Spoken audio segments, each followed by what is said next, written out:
How you doing, folks? My name is Jesse. Vlog entry number 46, October 17th. What have I been working on? Well, I'm getting ready to go play bass with my buddy Rob. I've got a gig coming up in November with my blues band and one in December with the country band I play with.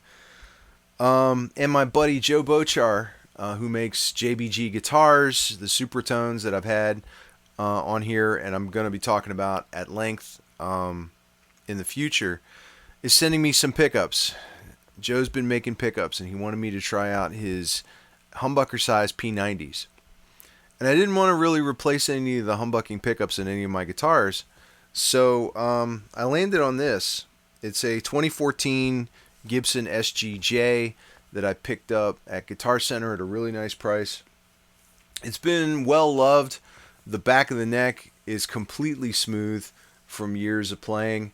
Couple of shiny spots where you can see one or two dings, not abused. I needed to change the pickup knobs on it because like one was odd size and didn't fit. I don't know, it's got this string bra thing going on. I would take it off if I could, but I'm gonna have to replace the nut to go with it because the nut has been changed. It's set for a straight string pull. I don't think it's particularly necessary, but making nuts for guitars, especially ones that involve an angle, is something that I need time and energy and lots of blanks to work on. This guitar really needed a setup, and I've been learning a couple of things. One thing, like when I got it,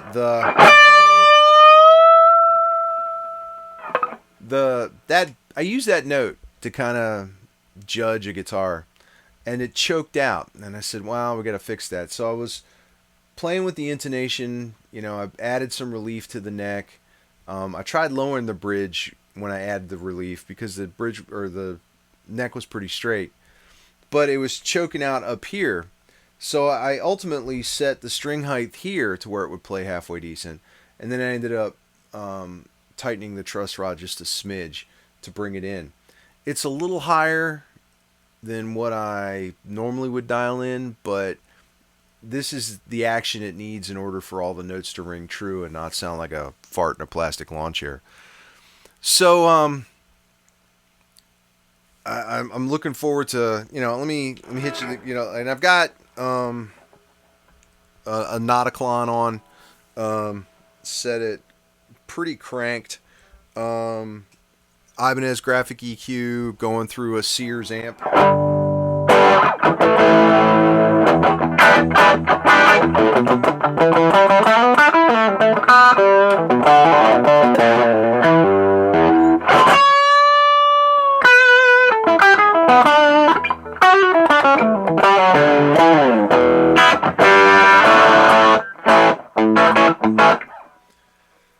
It's got some bark.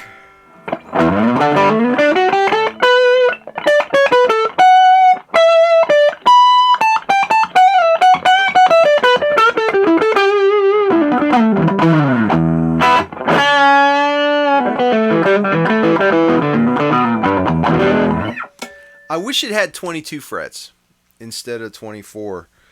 There's something about a guitar with 24 frets. The humbucker in the neck position always sounds like a Strat in position 2 to me.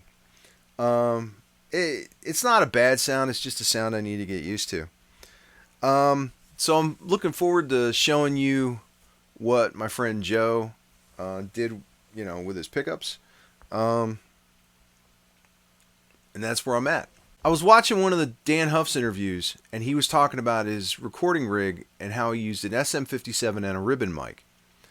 Now, I've been fascinated by the concept of ribbon mics, but ribbon mics can be pretty expensive.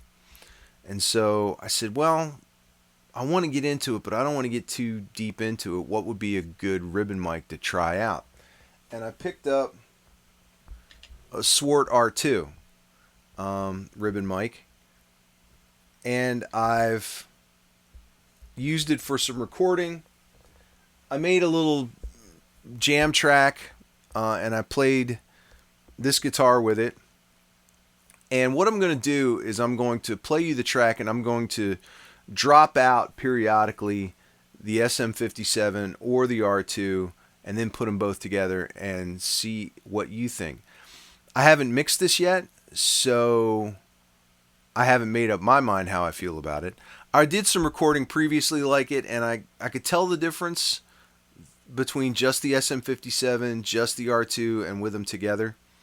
So I'm still working on it. It's possible this track might be, the guitar might be out of phase. If it is, I'm sorry. Let me know. I was reading about, trying to be equidistant from both sides. Like where you position your mic is kind of important. I've been told. I'm still trying to figure that out. Anyway, let me know what you think. Any response is probably valid because, like I said, I haven't mixed the track yet. I've only had time to record it. And let me know if you've had any experience with ribbon mics and what you think, as far as especially like the cheaper ones, because you can get cheap ribbon mics. Is it worth it? Is it not worth it? I don't know. This thing was about $300, which is expensive for me as far as mics go, but I recognize that when you start getting into the really expensive mics, you're talking about thousands of dollars. So I have it's a limited perspective. So anyway, let me know what you think. My name's Jesse, and I'll talk to you later.